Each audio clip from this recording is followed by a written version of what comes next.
pastor Davidson está sendo solicitado sentar ali e interceder por nós. Queridos, eu tenho uma palavra de Deus. Hoje nós passamos aqui na igreja 12 horas se consagrando. Foi uma manhã gloriosa e eu quero desafiar os irmãos a estarem conosco pelas manhãs. Eu acredito que eu, pelo menos desde que eu me converti, eu sempre fui frequentador de escola dominical. Sempre gostei de estar aprendendo de alguma maneira, a gente cresce com isso. E eu sinto muito falta dos irmãos, porque a igreja, nós não temos muitos cultos. Às vezes nós temos culto na terça-feira, à parte da tarde, mas nem todos podem estar. Nas quarta-feira, muitos às vezes estão estudando ou trabalhando, acredito isso, né? Que ninguém ficaria em casa. Obrigado, Beck. Vai virar um pregador, eu creio nisso, amém, irmão? Deus falou que a minha nora vai virar uma pregadora também. E eu tenho visto a Rose virar uma pregadora pentecostal, né, Rose? Gente, eu fico, olha, quem aqui tem filho sabe o que eu vou dizer. Cada passo do filho, a gente fica todo bom, né? Cada detalhezinho que acontece, a gente fica babando. E vocês são como filhos. Quando eu vejo vocês pregando, quando eu vejo a Cristina dirigindo, quando eu vejo as irmãs dando palavras, né? A Sandra pregando, a diaconisa Gisele, quando eu vejo essas irmãs assim, eu fico maravilhado, porque de uma certa maneira vocês estão crescendo. Vocês estão crescendo. E acredite, irmãos, que tem ministério que não se tem oportunidade. Tem ministério que a pessoa não tem oportunidade de fazer nada na igreja. Pregar, então, é só pastor. E aqui eu vejo a igreja como uma escola de treinamento. Eu vejo a igreja como um lugar, porque se você não aprender a pregar aqui, é lógico que eu, por exemplo, não comecei pregando na igreja igual a gente ensina aqui. Eu fui começar no ministério, fui pregar em congregação, em cultos nos lares. Isso é muito importante, às vezes nos cultos nos lares, ter a oportunidade de irmãos e irmãs estar ministrando a palavra a quem nunca ministrou. E às vezes assim, como é que é? Eu lembro de pessoas que, quando a gente começou a treinar aqui na igreja, não aqui em Volta Redonda, a gente dava oportunidade, lembra do Cosme? E dava oportunidade para o Cosme, era 10 minutos de pregação, um irmão tremendo assim, não é porque a pregação era forte, não, ele ficava tremendo e passava a palavra depois de 10 minutos, 5 minutos, era o máximo. Depois tinha que pregar para tirar o microfone da mão do homem. Então eu agradeço a Deus, né? Nesses 28 anos, eu lembro de cada um como chegou. Eu lembro até da irmã Eliette, quando foi com o Leicinho, lá no terraço do GDE, a Sandra disse assim: esse aqui é meu pastor, ela também vai ser o meu. E dali para frente, né, Deus foi abençoando, e a família toda está, né, até a Camila já foi membro da nossa igreja, casou e foi para o ministério. Mas a Vitória também, mandei até fotinha para o Valdeci do batismo dela, foi muito impressionante. Então, nesses 28 anos, irmãos, eu fui 3 anos pastor batista. Eu sou formado em faculdade batista e também eu tenho graduação na Faculdade Metodista de São Paulo, que eu tenho 2 diplomas. Eu tenho diploma da Faculdade Batista e tenho diploma também da Faculdade Metodista de São Paulo, e agora também tenho um diploma, já desde 2020, de Direito da UBM. Mas, com tudo isso daí, eu faço igual o Paulo: isso é como esterco para que a semente do Evangelho cresça.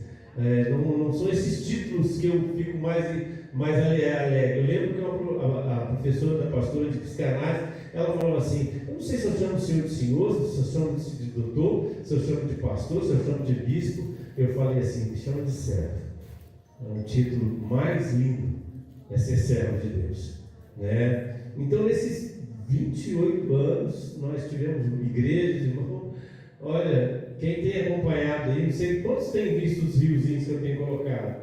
Irmãos, olha, tem rios da época de cigano, nós pregamos entre os ciganos, né? Foram anos lá no meio de cigano, ganhamos cigano para Jesus. Fizemos o primeiro evento no meio dos ciganos, que foi o chá de bebê. Eles não tinham isso. Lembra disso, pastor? Do Enzo. Lá tinha o Enzo também. Foi o primeiro Enzo que eu conheci lá no meio do cigano. E a gente lá no meio deles pregando. E eu tinha que pregar igual contar a história para a criança. Sentavam assim no chão, na tenda assim. E a gente tinha que ministrar a palavra como se estivesse falando a crianças mesmo na fé. E hoje nós não conseguimos fazer lá, mas na época, porque tivemos problema com o carro e outras coisas mais, mas hoje tem uma igreja fundada lá, né, irmãos? Eu plantei, a pastora e a Glorinha também, Gildiel, meu pai, nós plantamos, né, o Elcio, a Gláucia, nós plantamos e outros regaram e Deus está colhendo. Pinto da Serra, tivemos igreja, Água Limpa, Santo Agostinho, Aterrado, Campo Grande, Paraguai, tudo isso daí, Dom Bosco, né? Tudo isso daí, Quinta das Flores, né? Aquele sítio lá o Aterrado também. Então foram muitos trabalhos, muitas missões, fizemos muitos trabalhos missionários, temos muito amigo, irmãos, vocês não têm ideia. Nós temos muitos pastores que já têm igrejas, suas igrejas próprias, como o Bispo Damião. Tínhamos em Pinto da Serra também o Gilberto. Eu encontrei esses dias, foi fruto meu da escola dominical da Igreja Batista, lá na Vila Americana. Paulão, né? A gente chama de Paulão, mas é pastor Paulo. Ele tem uma igreja aí no Ano Bom, um galpão enorme. E ele disse esses dias: Bispo, pedi que você vai vir aqui pregar. E quando eu chego para pregar, ele fala assim: irmãos, esse aqui foi o homem que me ganhou para Jesus, esse aqui foi o que me batizou, doutrinou a minha família, e bispo, a igreja hoje está nas tuas mãos. É tão bom você saber disso, né? Que você foi bênção na vida de alguém, e como os irmãos também foram sempre bênçãos na nossa vida. A igreja é muito rotativa, uns vêm, outros vai, outros chegam, pessoas se identificam, porque eu vejo, irmão, a igreja, vocês não pertencem a mim nem a pastora. Nós cuidamos de vocês, mas vocês pertencem a Jesus. Nós só cuidamos das ovelhas. Então as ovelhas, às vezes, ela quer ir para um outro ministério. Tem pessoas que chegam aqui, se identificam com a igreja e falam assim: é aqui que eu quero ficar, e eu amo essa igreja. Já teve pessoas que a gente fala assim: mano, você mora tão longe da igreja, que pega 2, 3 anos para chegar aqui. Lá tem tanta igreja, né? Você passa por tanta igreja boa antes de chegar aqui. Ela falou assim: bispo, eu quero ficar aqui é o meu lugar. E bênção não tem distância. Então isso é muito legal. Igreja é assim, é uma família onde a gente, uns chegam, outros vão, uns ficam muitos anos, outros nunca saem. Nós já sepultamos muita gente desse ministério, muita gente na igreja de Três Poços, havia muitos velhinhos, né? Que nós podemos assim lembrar da irmã Lourdes com o irmão Lindalvo, eram vizinhos nossos, irmão. Pensa numa pessoa de cara brava. Você olhava para ela, dava medo da irmã Lourdes no início. Aquela cara fechada, falava, brincava. E um dia eu te criei coragem, falei: vou chegar nessa irmã. Cheguei nela, convidei ela para a igreja. Ela foi, gostou, ficou. Deus curou o esposo dela com câncer terminal de próstata. Deus curou aquele homem na igreja. Nós temos também, hoje já estão recolhidos na glória, né? Nós temos também a saudosa irmã Celina. Quantos se lembram da irmã Celina, irmã? Que coisa maravilhosa, né? Ela ficava brava quando alguém ficava assim, chegava aqui e começava a falar: eu tenho dificuldade nisso. Eu falei: gente, altar é para dar testemunho, não é testemunho. Ela era uma bênção, hoje está na glória, cantava, gostava de cantar. E ela disse uma vez para mim, assim, para a pastora: só saio daqui quando for para a igreja celestial. E tivemos a honra de conduzi-la até a eternidade, né? até o caixão lá, né, pastora? E outras pessoas, a Voz Ora, quem lembra da Voz Ora, irmão? Você fica nesses fishing coin. Ela falava assim, irmão. Ela era uma pessoa que subia aqui nesses montes na madrugada e gritava e orava. Era uma mulher guerreira de oração. E nós tivemos, né, vários amigos, foram 28 anos, mas muito feliz. Se pudesse voltar novamente, eu lembro quantas vezes nós subimos com esse monte aqui, 40 pessoas, e tinha que descer com algumas pessoas carregadas, né, irmão? Que teve uma que caiu até dentro do buraco, acho que foi a irmã Fátima, para tirar, foi um sufoco, né? Ela caiu dentro de um buraco. Eu lembro que tinha que descer, ajudar a irmã Eliette, a Camila, tia Cida, todo mundo embriagado. O Maicon, uma vez, saudoso Maicon, né? Quem lembra do Maicon? O Maicon, uma vez, ele correu assim no monte, irmão, bateu com uma cerca de arame. Eu falei, meu Deus do céu, machucou o homem tudo. Quando vi, ele tinha um arranhado, custando arrancar ele do arame. Pastor Jefferson, né, que também fala comigo, está lá entre expostos, lá fala aqui o coração dele. Eu sou missionário, então, graças a Deus, né, estou muito feliz. Nós temos amigos, né, se pudéssemos reunir todo mundo aqui, não caberia aqui dentro, saiba disso. Só na Água Limpa tinha uma igreja maior do que essa, que eram ovelhas nossas também, e reduziu bastante lá, mas está lá com o pastor Damião, na igreja dele. E eu sou o tipo de pessoa seguinte, irmão. Quando a pessoa fala assim, diz que eu quero criar minha igreja, eu sentava com o irmão, falei, irmão, você tem que fazer isso, registra direitinho. Já pensou no nome para a sua igreja? Olha, eu abençoo você. Eu não tenho esse negócio, eu te amaldiçoo que você separou de mim. Não.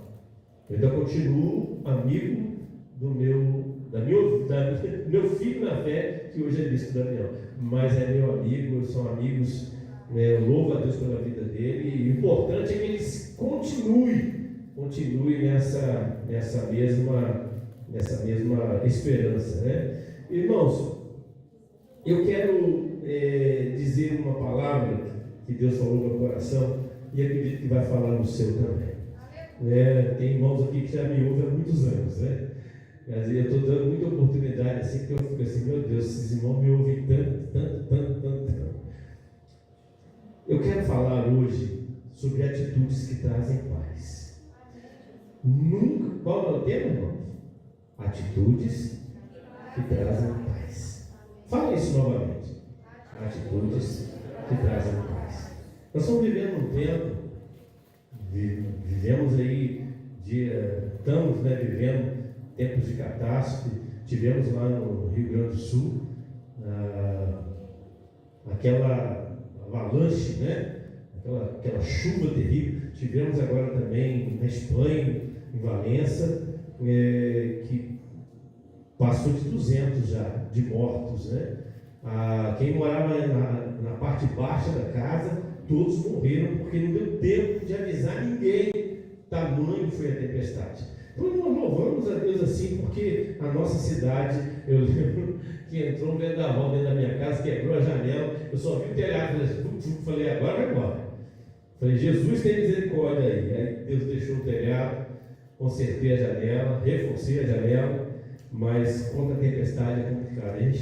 E também nós estamos vivendo momentos de tantas guerras ali no Oriente Médio, Israel sendo bombardeada a todo momento e invadindo ali também, guerra, mortes, e há uma tensão mundial, né? Porque as grandes potências como Rússia, Estados Unidos, China, se entrarem, surge uma terceira guerra mundial, e nós temos que pedir por paz, irmãos. Nunca houve tanta necessidade de paz, mas tem atitudes que nós podemos tomar como nação, como igreja, que podem trazer paz. Abra comigo no livro de 2 Crônicas, no seu capítulo 15. 2 Crônica, no seu capítulo 15.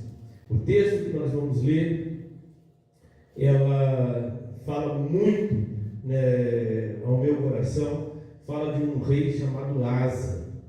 Asa, ele foi neto de Roboão, que também foi neto de Salomão, depois Roboão, depois veio Abias, e depois chegou em Asa, nesse rei Asa.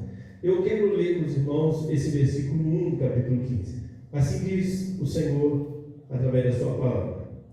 Então veio o Espírito de Deus sobre Azarias, filho de Obed, e saiu ao encontro de Asa e disse: ouvi-me, Asa, e todo Judá e Benjamim, o Senhor está convosco enquanto vós estáis com ele.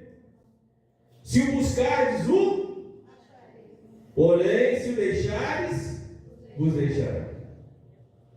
E Israel esteve por muitos dias sem o verdadeiro Deus, sem sacerdote que o ensinasse, sem lei. Estava desgovernado. Mas quando, na sua angústia, convertia ao Senhor, Deus de Israel, e o buscava, o achava. E naqueles tempos, não havia paz, diga comigo, não havia paz, nem para o que saía, nem para o que entrava, mas muita que? Perturbações sobre todos os habitantes daquela terra. Porque gente contra gente, cidade contra cidade se despedaçavam, porque Deus os conturbava com toda angústia. Mas esforçai-vos, vamos ler junto isso. Mas esforçai-vos, não desfaleçam as vossas mãos, porque a vossa obra tem uma recompensa. Ouvindo, pois, Asa essas palavras, a profecia do profeta, filho de Obed, esforçou-se e tirou as abominações de toda a terra de Judá e de Benjamim, como também das cidades que tomaram nas montanhas de Efraim, e fez o que, irmãos? Renovou o altar do Senhor. Diga assim comigo: renovou o altar do Senhor, que estava diante do pórtico do Senhor, e ajuntou todo Judá e Benjamim, com eles e os estrangeiros de Efraim, de Manassés e de Simeão, porque de Israel vinham, irmãos, isso aqui é lindo demais, porque de Israel vinham a ele em grande número, vendo que o Senhor, seu Deus, era com ele. A presença de Deus atrai. E ajuntaram-se em Jerusalém no terceiro mês, no 10º do reinado de Asa, e no mesmo dia ofereceram sacrifícios ao Senhor. Do despojo trouxeram 600 bois, 6.000 ovelhas. Que sacrifício, hein? E entraram no concerto de buscar o Senhor, Deus de seus pais, com todo o seu coração, com toda a sua alma. E que desde todo aquele que não buscasse o Senhor, Deus era um desde o homem até a mulher. E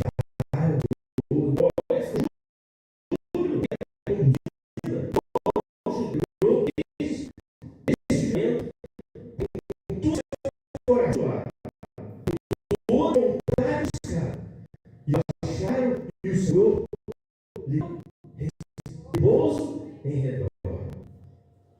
E também a Maaca, mãe do rei Asa, ele era destituído do cargo, né? Depois, para que ele não fosse mais rainha, porque fizera a Será um ídolo, um horrível ídolo, e a Asa destruiu o seu horrível ídolo e o despedaçou e o queimou junto ao ribeiro de Cedron. Os altos, porém, não se retiraram de Israel. Contudo, o coração de Asa foi perfeito todos os seus dias, e trouxe as coisas que tinha consagrado seu pai e as coisas que ele mesmo tinha consagrado à casa de Deus, prata ou utensílio. Último versículo é comigo, irmão. E não houve guerra até o ano 35º do reinado de Asa. Queridos, eu quero destacar aqui algumas coisas muito interessantes, porque o fato de um pai não obedecer não significa que o filho vai seguir o mesmo caminho, porque todos nós temos o direito de escolhas. Quando eu olho para o rei Asa, eu lembro de Roboão. Roboão era filho de Salomão, e se você olhar aí no capítulo 12, olha aí no capítulo 12, já tinham acontecido atitudes assim, dentro da família dele, que Deus castiga Roboão por causa da idolatria. Mas no capítulo 12 de 2 Crônicas, no versículo 4, Deus levantou um profeta chamado Semaías, e ele foi e falou aos príncipes de Roboão, e falou a Roboão acerca, a mesma frase, no versículo do capítulo 12, versículo 5, na parte final, fala: vós me deixastes a mim, Deus dizendo, pelo que eu também vos deixei nas mãos de Sisaque.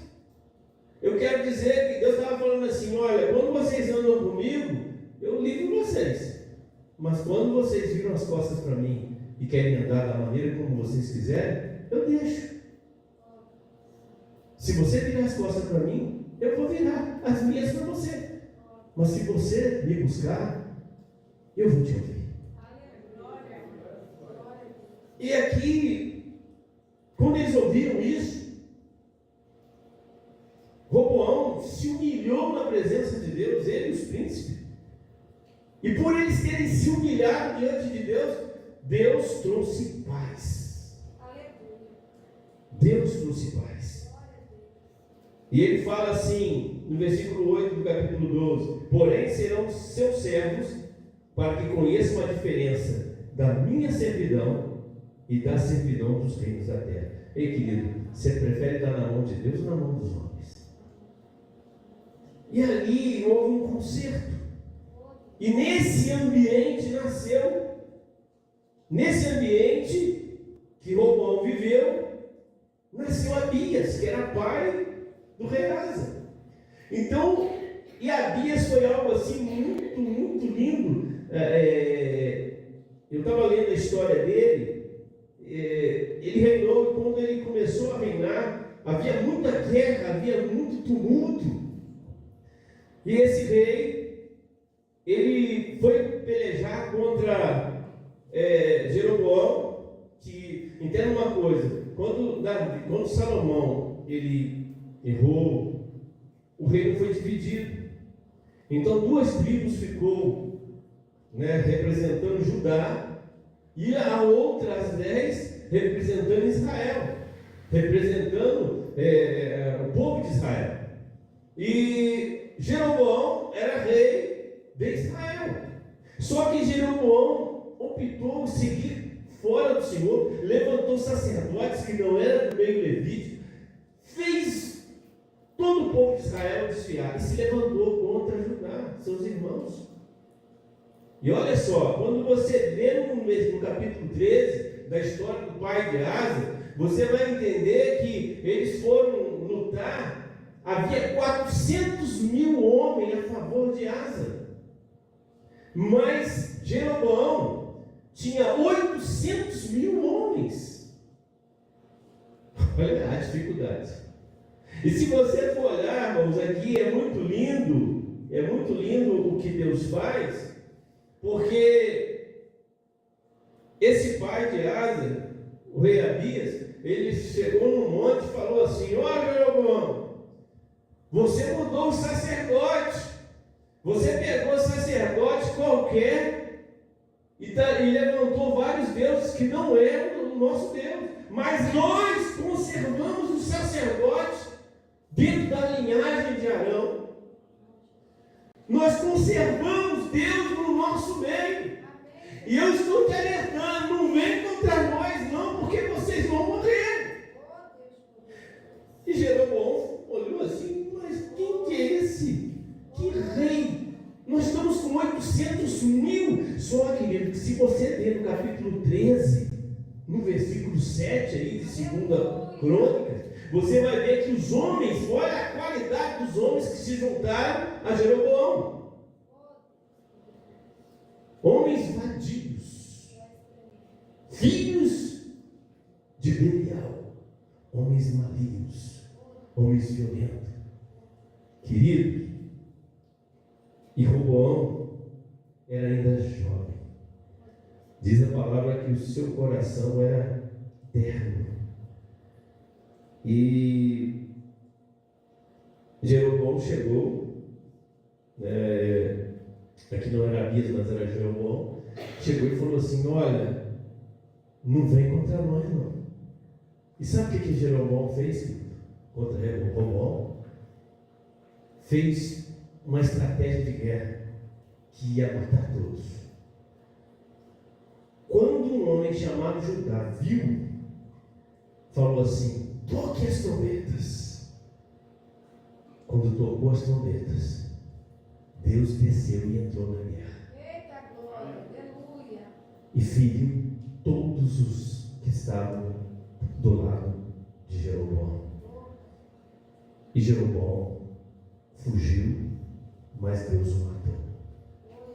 Ele disse assim: olha, Deus vence com pouco ou com muito. Você tem que confiar em Deus na guerra.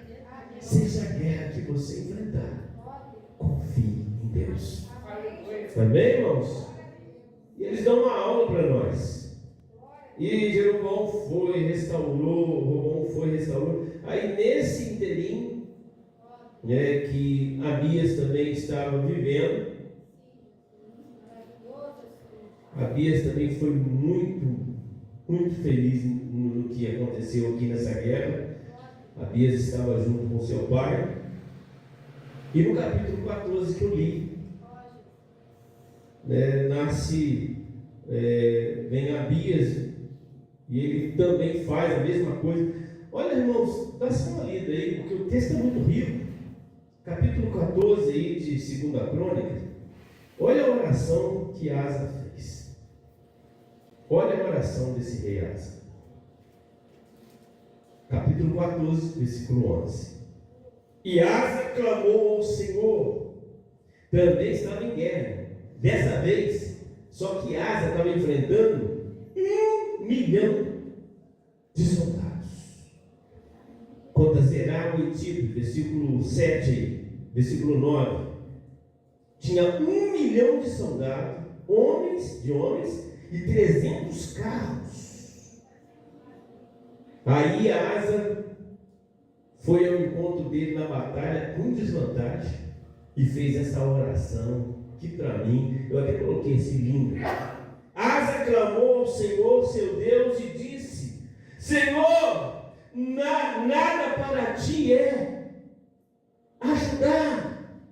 Quero poderoso, quero de nenhuma força.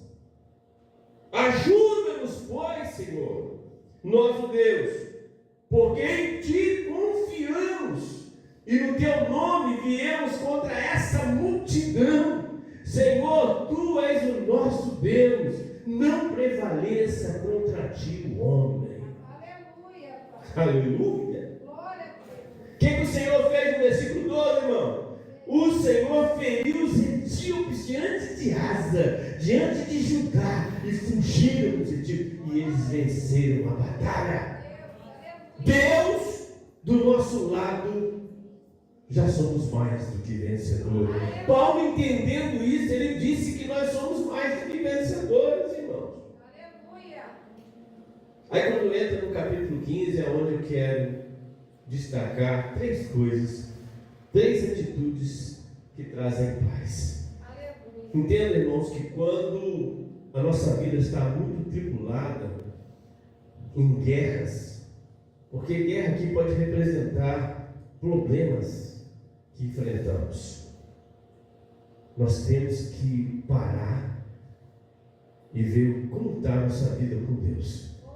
Por que eu estou passando por isso? Alguma razão há de Deus estar permitindo que eu viva isso. Não pergunte nunca para Deus por que eu estou passando, mas o que o Senhor quer me ensinar com cada circunstância. Naquele momento ali, estava tudo bem na vida de Asa, eles tinham vencido uma guerra que eles não poderiam vencer, que era 1 milhão de soldados contra poucos soldados. Ele não tinha como vencer aquela batalha se ele não envolvesse Deus. Irmãos, ele não pediu ajuda com ninguém. Ele poderia ter pedido ajuda, feito alianças com outros exércitos, e ele falou assim: não, eu confio em Deus. A nossa batalha nós vamos vencer se Deus estiver no meio. Irmão, você pode ter um soldado do teu lado, mas se Deus não tiver, a guerra vai ser perdida. Agora você pode estar com pouco, mas se Deus está no meio.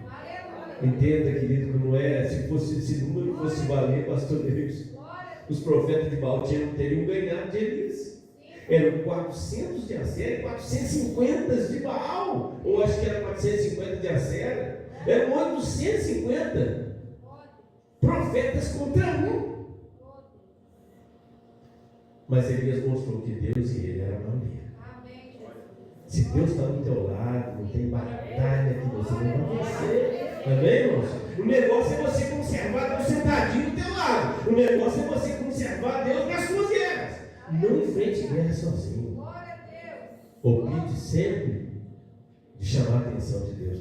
Agora, quando é que eu chamo a atenção de Deus? A grande pergunta nessa noite é como manter Deus do nosso lado. Porque, irmãos, eu vou fazer uma prova. Imagina se eu faço um monte de colinha e falo assim: ó Deus, me ajuda. Que na hora lá dá um problema na vista do professor, da pessoa que vai ficar vigiando. Senhor, coloca alguém na minha frente lá que é bom para que eu fique olhando a prova dele. Não peça coisas assim, porque isso não é de Deus. Deus não vai te honrar em coisa errada. Mas se você se preparar, fala: Senhor, olha, eu me preparei. Agora, traz na minha mente a sabedoria que vem do alto. E Deus vai te honrar. Pode acontecer que você não passe, mas entenda que Deus não vai te ajudar naquilo que é errado. Então ali, quando Deus levanta, eu acho muito lindo isso, porque às vezes, irmão, nós estamos indo na direção, Deus usa a boca de profeta. Às vezes Deus usa até uma criança para falar conosco. Às vezes Deus usa uma situação e você fala: opa! Fazer igual o Enzozinho fala, né? Quando ele está dentro do carro, quando passa em cima, assim, no quebra-mola, ele fala tudo. É tudo. Por isso que ele fica na igreja. Não, é tudo. É porque ele mentaliza o que está no carro do bispo, né? Mas quando acontece uma coisa que é anormal, ele fala: opa! Então, aqui, eu acho muito lindo, porque Deus, ele dá um alerta. Se você serve a Ele vai te dar uma orientação antes de entrar em alguma coisa. Olha só o que ele faz. Ele mandou um profeta quando tudo estava bem.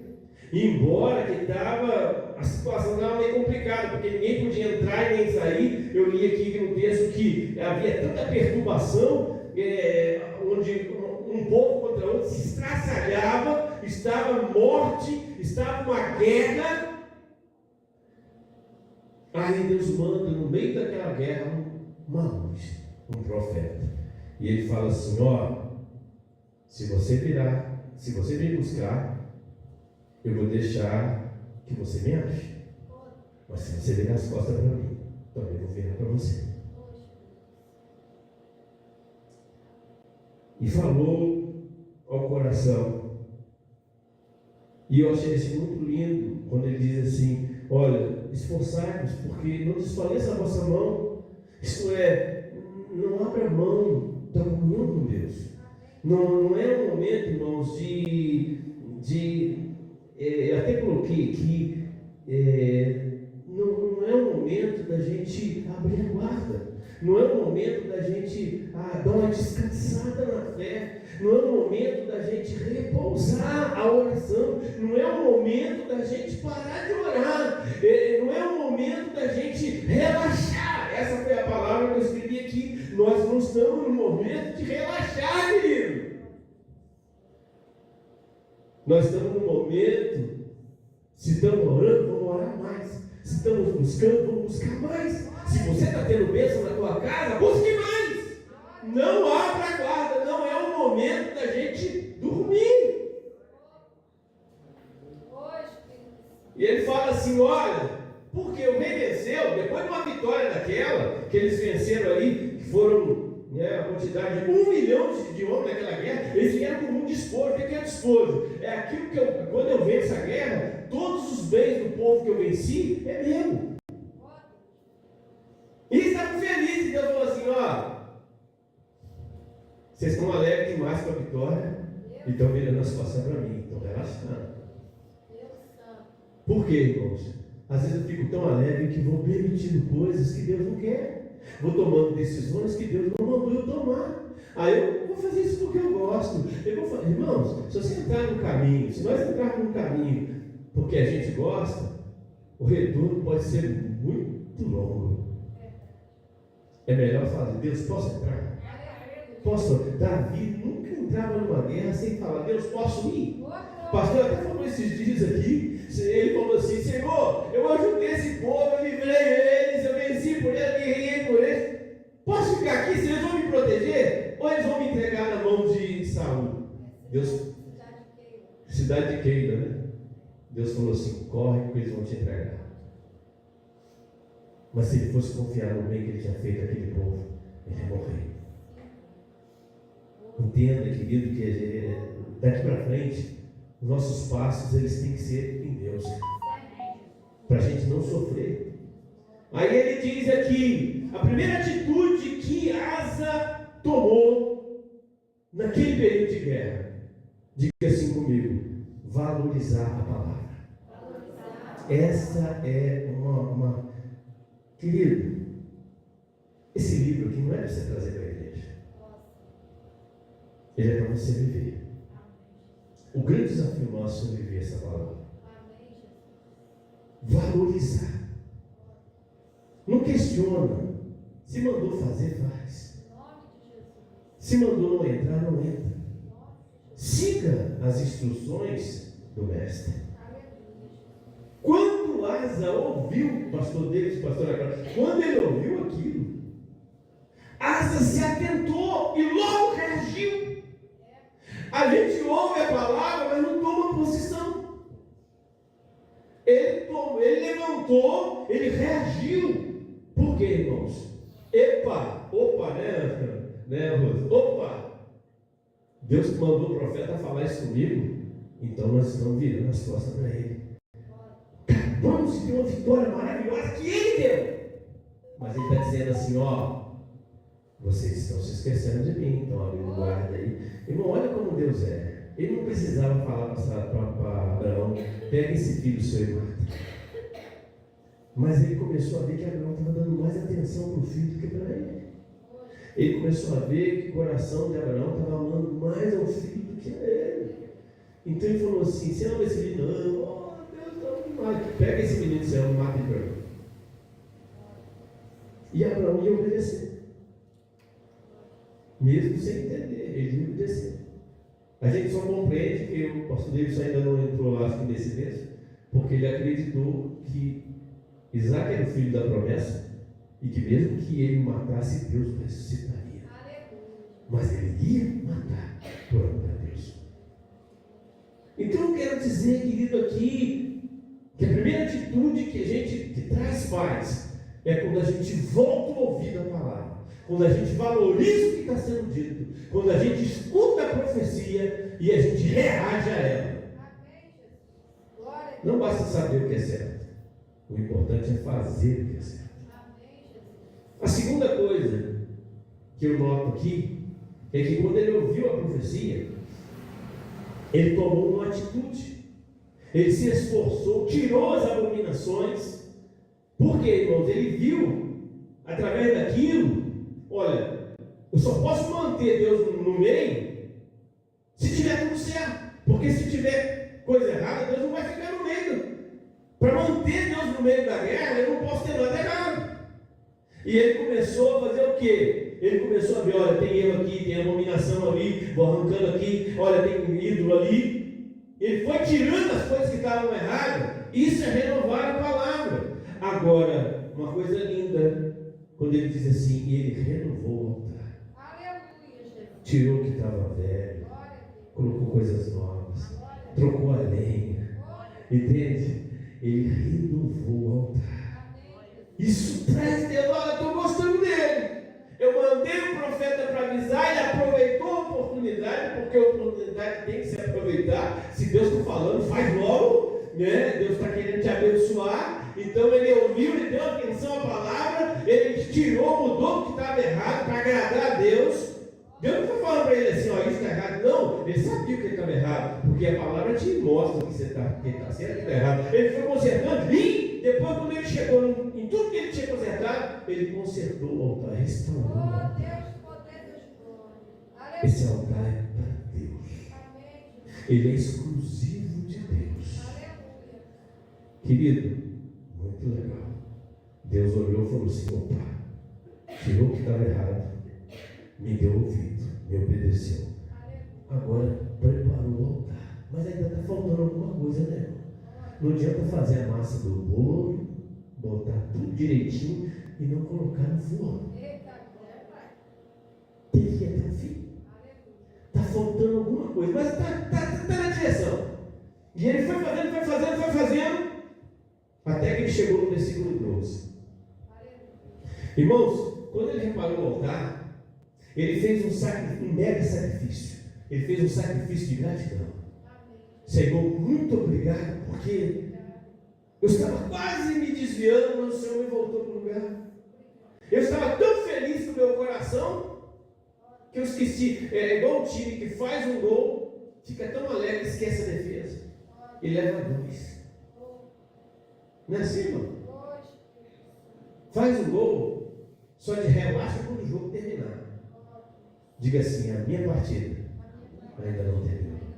Você pode falar para alguém assim, olha, a nossa vida ainda tem muita coisa para acontecer. Não terminou ainda. Aleluia! Glória a Deus! Agora o 12 é explosivo. O 12 é explosivo. Eles entraram no concerto de buscarem o Senhor de seus pais com todo o coração. Deus não te quer pela metade. Amém, Jesus. Nós temos que estar inteiro em tudo. Amém, Senhor. Pastor, aqui eu entendo. Tirando coisas erradas, obedecendo a palavra, restaurando o altar, fazendo sacrifícios para Deus, e o melhor, sacrifícios com excelência. Falta uma ativação profética. Sabe quando vem a ativação profética? Eu digo ativação profética. Ativação profética. É quando eu me volto de todo o coração para Deus. Amém. Aí o fogo vem. Aleluia. O acordo era o seguinte: vamos ativar um altar, porque o altar externo já estava pronto. Faltava o altar do coração. E ali, querido, tem a bênção que você busca individual, mas tem a bênção coletiva. Me lembro que Israel perdeu uma batalha com um povo fraco, porque tinha uma cã que tocou onde não podia tocar e guardou o que não podia guardar. Essa guerra é fácil. Manda alguns soldados, quando perderam a batalha, nós estamos acostumados com a vitória, porque Deus nunca deixa a gente derrotado. Tem alguma coisa errada no arraial. Vamos sondar, porque tem alguém andando errado. E descobriu a cana da sua família, que tocou naquilo que não era para tocar, que guardou aquilo que não era para guardar.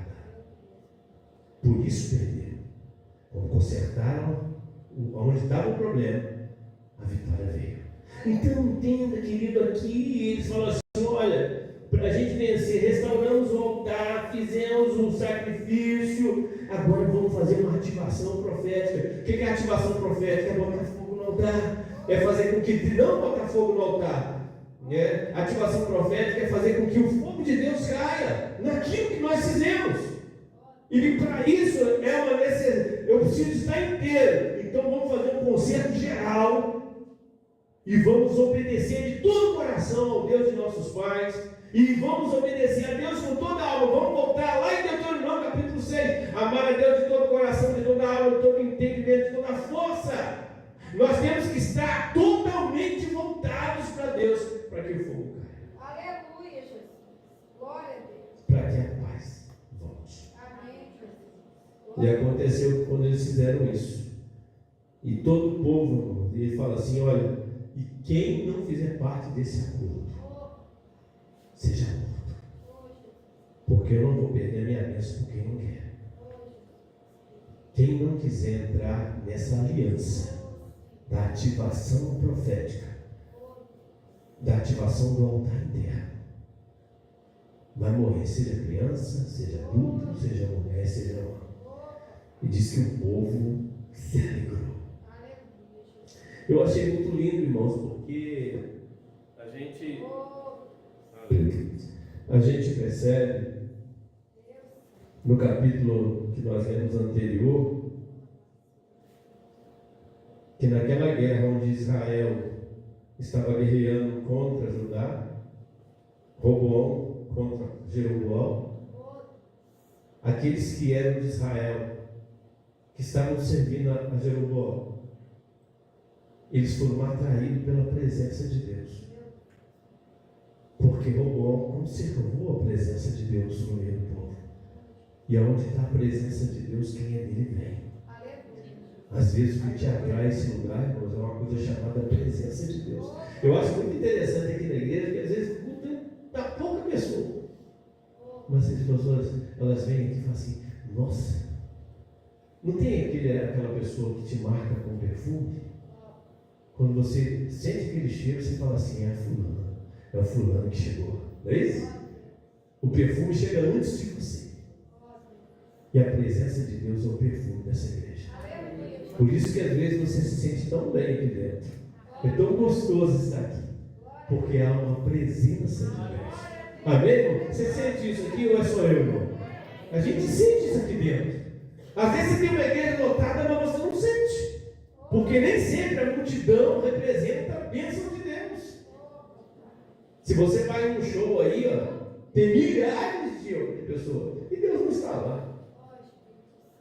Mas a presença de Deus, não importa de muito ou pouco, mas Ele está, os corações estão abertos.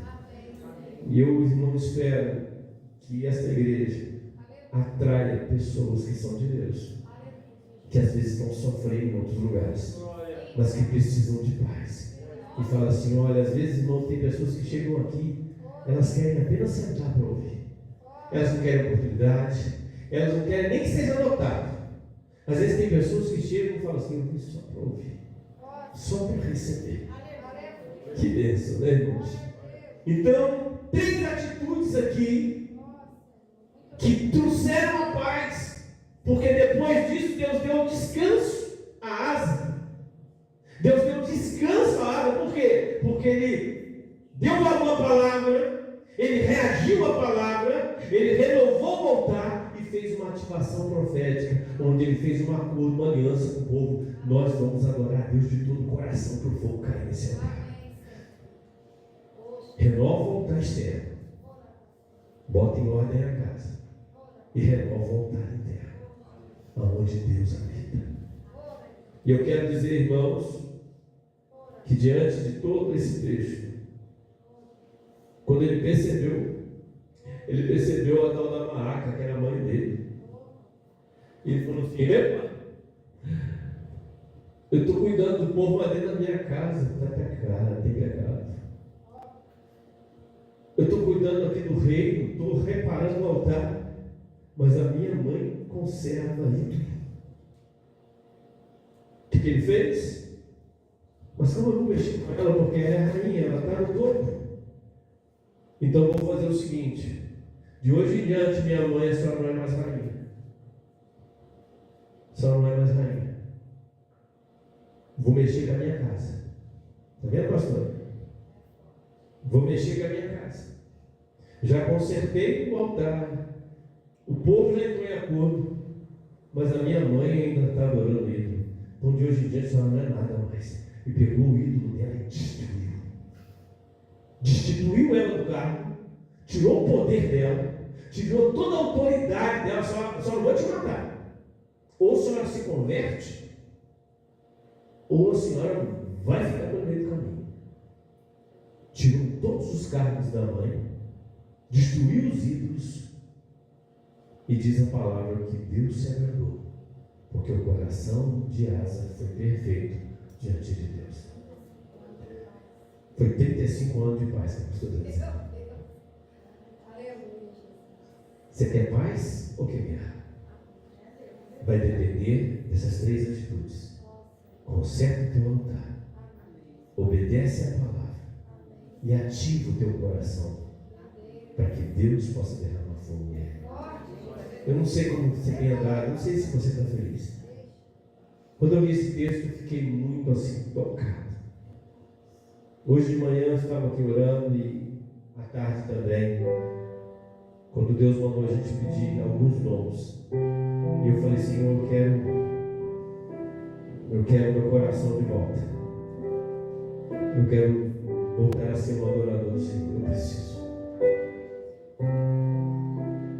Porque nem sempre você olha para uma pessoa, você não consegue saber como ela está por dentro. E a minha alegria está na presença de Deus, eu creio que a sua também. Mas que nessa noite, irmãos, algo aconteça dentro de nós. Vamos fazer uma aliança de buscar a Deus de todo o coração para que a paz venha. Ativação profética, eu acredito que, pastor, ano que vem vai ser o ano da ativação profética. Onde nós vamos buscar a Deus de todo o coração, toda a alma, todo entendimento, nos derramar na presença de Deus. Sabe por quê, irmãos? Aqui foi um ano de plantar. Plantamos amor. Eu acredito, irmãos, que esse mês vai ser um mês de perdão, né? Por que isso é importante? Quando a gente prega no velho, você tem que fazer uma ponte com o novo. Por que isso é tão importante? Porque Jesus ele se sacrificou para nos unir novamente. Hoje não tem mais, irmão, nada que separa você de Deus. Você não precisa de alguém para profetizar. Você não precisa de um profeta para ficar consultando. Você não precisa de alguém para ficar orando por você. Você pode dobrar o teu joelho na tua casa, andando no caminho, pular. Você pode estar em silêncio, que Deus te ouve. Então nessa noite Jesus conquistou para nós. Jesus reparou o altar. Agora só depende de nós falar assim, Senhor, eu quero te amar de todo o coração, de toda a minha alma, de todo o meu entendimento. Eu gostaria que você ficasse de pé. Eu não sei se você está feliz com a vida que você está levando. E às vezes a gente fica tomando decisões, a gente não toma decisões por causa do homem, o que é que vão pensar, querido, só tem essa vida.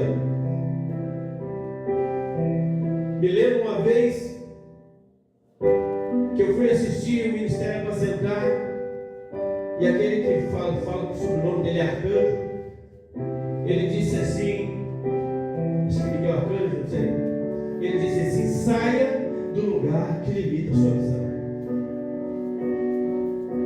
Eu digo para você, irmão, o mais difícil para mim foi como sendo um pastor batista, deixar de ser um pastor batista para ouvir o que Deus queria dizer. Foi a decisão mais difícil que eu tomei. Mas eu tomei ela de uma maneira que se eu quiser voltar hoje, eu creio que eu sou recebido. Mas quando eu saí porque Deus mandou eu sair.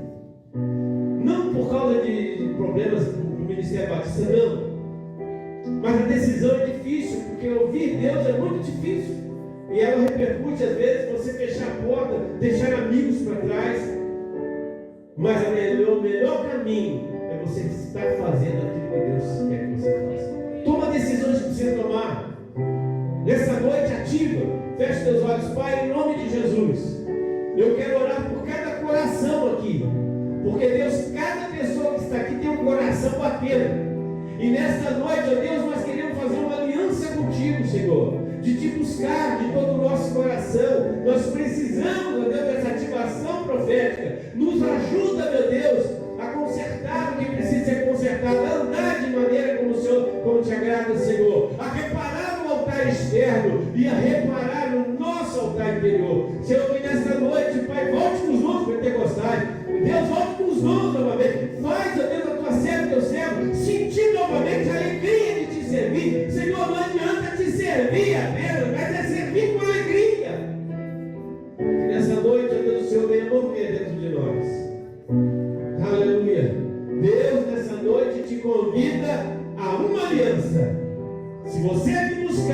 eu vou fazer com que você me encontre. Mas se você virar as costas para mim, querido, às vezes o virar as costas para Deus não é desviar. Às vezes o virar as costas para Deus é não continuar na presença dEle, é não continuar buscando, é não continuar na atmosfera espiritual. Lembra-se que todas as suas bênçãos, elas já estão liberadas, mas elas têm que ser tiradas do mundo espiritual. Deus já nos abençoou com toda sorte de bênção. Uma vez Paulo disse isso. Receba a tua bênção nesta noite, receba a tua vitória nesta noite. E o pastor Davidson vai descer para poder ministrar a ceia. E você que nessa noite vai cear, permaneça de pé em nome de Jesus, para que você participe da ceia conosco. Você de outro ministério está convidado também, está participando. Jesus, amém?